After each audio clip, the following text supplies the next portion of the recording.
Mais on en a un bon exemple avec le 300e anniversaire de la commémoration qui a eu lieu en 1968, qui a été un événement dans la ville, hein, puisque ça a fait l'objet de grandes manifestations, notamment de défilés avec l'armée en collaboration, et l'armée qui a mis des moyens très importants pour commémorer ce 300e anniversaire. Donc c'est faire en sorte que vraiment sur le 350e anniversaire, là on va comment dire, multiplier les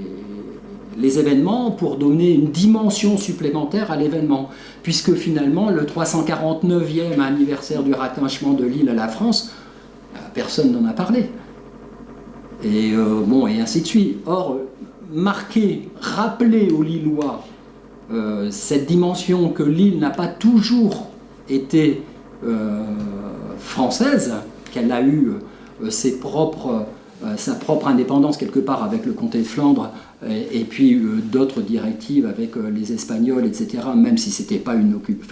occupation, hein, c'était une directive administrative de la ville, tout en sachant que à l'époque les autorités communales avaient une très grande indépendance, donc on leur laissait la liberté du commerce, on leur laissait un certain nombre de libertés, donc c'est quelque chose qui est... l'autorité espagnole sur la ville de Lille est quelque chose de très, comment dire,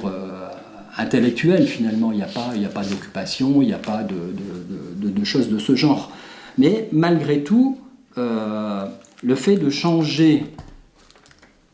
d'autorité, je veux dire politique, de passer des Espagnols aux Français, c'est quelque chose qui compte, notamment dans le comportement de la ville, puisque finalement les Lillois vont mettre plusieurs années à accepter ce qui était appelé à l'époque la domination lilloise.